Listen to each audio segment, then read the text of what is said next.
Well, it's begun. The NCAA Tournament is definitely in full swing on this Thursday, March the 21st, and a lot of games taking place. Of course, the Oklahoma Sooners will not play until Friday night. They'll be playing in that very last session for round number 2. Of course, most teams starting NCAA play in round number 2. Of course, round number 1 was the preliminary round from Dayton, Ohio on Tuesday and Wednesday with those 4 first-round games. But now we've got 32 second-round games, and the Sooners will be playing in the final session Friday. Probably will be an 8:20 tip, but you just never know. It's supposed to be 30 minutes after Georgetown and Florida Gulf Coast have played, so kind of have to monitor the time. It could be 8:10, 8:15, 8:20, just who the heck knows. But basic thing to remember is make sure you have it on TBS. That's the station that will be broadcasting the Oklahoma and San Diego State game. Game will be played at Philadelphia. I imagine San Diego State's a slight favorite for that game.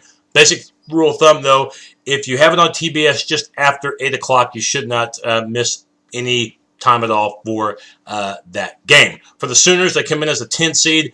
San Diego State coming in at number 7. For the Sooners, in my opinion, this is a winnable game.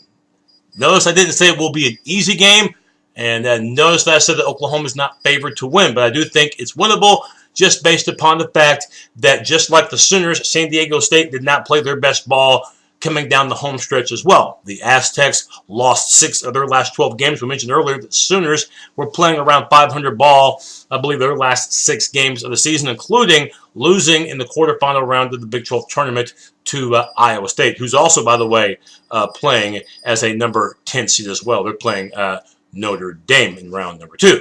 Of course, the winner of the OU San Diego State game will play on Sunday, more than likely against Georgetown, unless they just absolutely fall asleep against Florida Gulf Coast. Georgetown, the number 2 seed in the South region, and of course, Kansas is the number 1 seed in this particular region.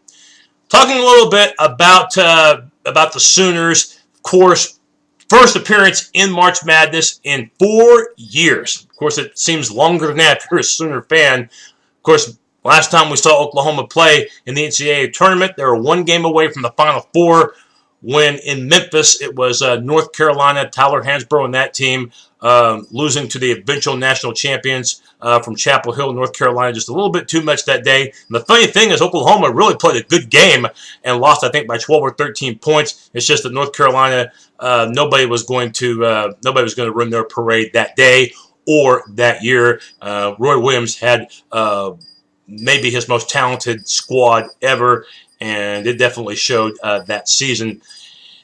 And for the Sooners, they've had not only issues, on the court trying to put together a team of respectability since then, but they've had issues off the court too, dealing with the Kelvin Sampson excessive phone call crap, and they ended up taking some punishment for that, from the NCAA. They've had some player issues to deal with as well. So the Sooners are now, starting to get it back as far as becoming respectable in basketball again. Now, are they at that same level that they were in 2009? No. That 2009 team was pretty special with Blake Griffin, who's Player of the Year back then. And that team, I think, was a number 2 seed as well. This team is number 10 and, just basically had to hang on for dear life just to get a number 10 seed. And I thought, in my opinion, getting a number 10 seed was actually was pretty high considering the way things wrapped up at the end of this year with the unexpected loss to Texas, the real unexpected loss to TCU, and the disappointment against Iowa State with that 12-point lead in the final minutes in Kansas City.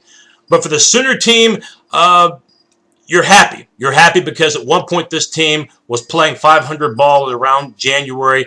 Didn't even look like they were entertaining postseason thoughts entering Big 12 play. But simply put, they've turned it on. They've turned it on thanks to the play of their seniors, Fitzgerald, Pledger, and of course the emergence of Sam Grooms getting his game back, and of course Romero Osby, Mr. Everything for Oklahoma, 15 points per game. Leading rebounder per game was 7. He's been Mr. Everything for them, and he'll have to be Mr. Everything for them on Friday against the Aztecs. This Oklahoma team has rebounded much better. They also take care of the ball very, very well. I think they're tops in the Big 12 as far as the turnover efficiency area. So not too often do they beat themselves.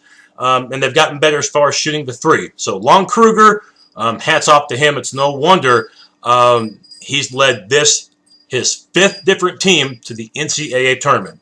No other coach in the history of college basketball has ever done that. So already Kruger has done a lot to brag about, and he's only been in Norman now for 2 years.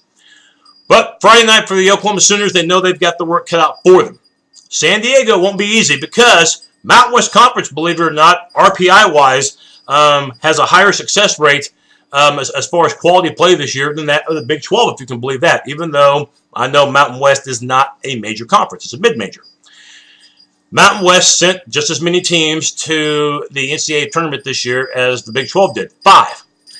San Diego State and Oklahoma, in so many ways, are mirror images of each other. The Sooners come into this game averaging about 71 points per game. San Diego State about 69. Both average about the same as far as rebounds per game.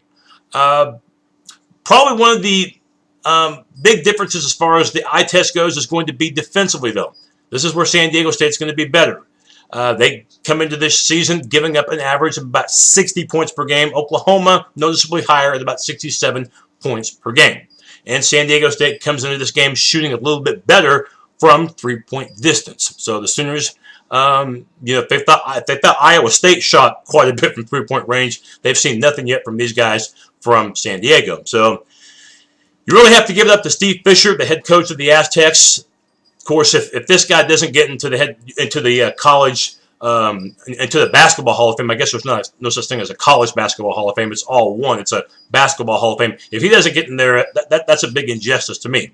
Of course, 3 Final Fours at Michigan, a national championship back in 1989, and of course 2 Final Fours when he had the Fab Five at Michigan with Weber and Rosen gang. And the things that he's done with San Diego State, the numerous trips to the NCAA tournament 2 years ago. A lot of people thought they had the talent to get to the Final Four that year. They got a number 2 seed, but got beat in the round of 16 by Connecticut, who went on to win the national championship. The Huskies, who had Kimball Walker and that incredible and probable run that Calhoun's team had back in 2011. So for the Aztecs, this is their 4th straight trip to the NCAA tournament. And again, you have to really salute Steve Fisher. And for Steve Fisher and Lon Kruger, you can say it's familiarity all over again because Kruger, of course, used to coach in the Mountain West Conference previously when he coached at Nevada, Las Vegas. So these guys really know each other quite well. And in the case of Kruger, he definitely knows San Diego State quite well. But San Diego State, like I mentioned, they don't come in exactly playing their best ball right now. Of their last 12 games, only won 6, and they barely finished above 500 in the Mountain West. So for Oklahoma, you have to think there's a little bit of hope and a shot at this. For the Sooners, though, if I were to break down 5 keys in this game, I think, number 1, you've got to find a way to contain Jamal Franklin. Franklin pretty much is the meat, potatoes, bread, and butter. He's everything peanut butter and jelly for this San Diego State team. Pretty much when it comes to the Aztecs, you better believe he is the real deal. Leads the team in points, 17 a game. Rebounds, 9 a game. And remember, he is a guard. He leads the team in rebounding with about 10 per game. That's how good he is. And by the way, he leads the team in assists too. So for this backcourt for Oklahoma, for Fitzgerald, for Pleasure, yeah, for you guys, got to be on your game. When Hill comes in, you got to be ready. When Grooms comes in, you guys got to be ready. Front court, you're not going to be able to stop Franklin, but contain him. He cannot go off. If he does, game, set, match to the Aztecs. So, got to contain the guy. Number 2, contain the backcourt, 3-point range. Aztecs love to shoot the 3, and they're darn good at it, too.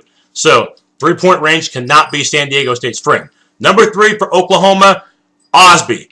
Must be big throughout the game. We saw it against Iowa State in the Big 12 tournament. Got off to a good start first half, but the Cyclones found a way to bottle him up in the second half. Osby was never the same after that. So it's got to be consistent all the way for Romero Osby. Can't just start well, but has to finish well. Sooners have to find a way if San Diego State makes an adjustment on him, they have to find some other way to make sure that he is going to get the ball. Okay, that's got to be the thing for Oklahoma. Osby's been the main guy all year long. He's going to have to be perhaps the main guy on Friday night.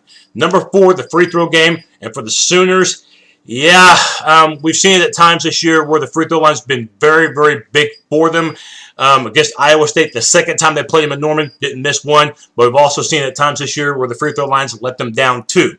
So in a game like this where it's a number 10 versus number 7 seed, in my opinion, it might as well be 8 versus 9 because there's really, talent-wise, scheme-wise, not a whole lot of difference between these two squads when I look at them. So it could very well come down to some free throws. And then number 5, the finishing touch for Oklahoma. If you look at 2 of their 3 losses down the stretch, the Texas game and then the Iowa State game, lost because they weren't able to finish games. And they'll have to do it on Friday night from Philly. You got to be able to finish, and we know the Sooners can do this because early in the year, when they played Kansas, 5th-ranked team in the country at the time, and Kansas kept coming at them because Oklahoma led throughout most of that game, Kansas would narrow that lead to 3 to 2, eventually to 1, but the Sooners would have an answer every time and would keep Kansas at bay every time. So we know Oklahoma can do it. We know Oklahoma can hold a lead. So the Sooners might have to do it again if they are in the driver's seat. San Diego State's not going to go away, so you got to be able to make sure to finish the job. Boy, it's going to be a lot of fun on Friday. I am not going to make a pick on this game, unlike my football shows. Basketball shows, I've not watched these guys all year round. I've watched them quite a bit, but not enough to where I could just say Oklahoma's definitely going to win the game, okay, or they're definitely going to lose. I will just say this. All the keys I broke down, the Sooners should win so long as they can contain San Diego State's main guy, Jamal Franklin, so long as Osby's involved throughout, and so long as they don't fall into that same trap that they fell in Austin, Texas, and in Kansas City by having a flat final 8 minutes in both games. That's the bottom line.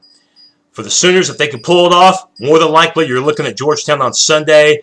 And that game, not to say that you couldn't win it, but your chances of winning it, I would say, are pretty minimal because Georgetown is one of the best teams in the country, personnel-wise. That does not look good at all. Scheme-wise, too, Georgetown defensively probably the best team that Oklahoma's faced all year, besides Kansas, of course. But Georgetown really specializes in defense more, in my opinion, than Kansas does.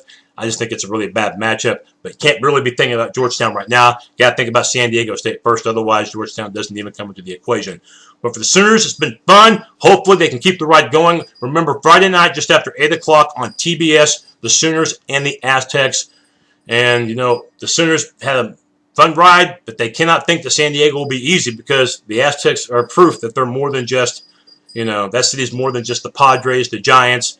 They're more than just the home of my older sister and my brother-in-law, and they're more than just the home of Ron Burgundy and that fantastic zoo. They're also the home of the Aztecs, a good basketball team, as we've seen in the last few years, and they have another good team as well. So should be a lot of fun. It'll be the Sooners and the Aztecs in one of the final games for round number 2 of the NCAA Tournament. Hope you're enjoying the tournament so far. Go OU, Boomer Sooner, and I'll have a post-game probably sometime Saturday morning. Hope to catch you back then.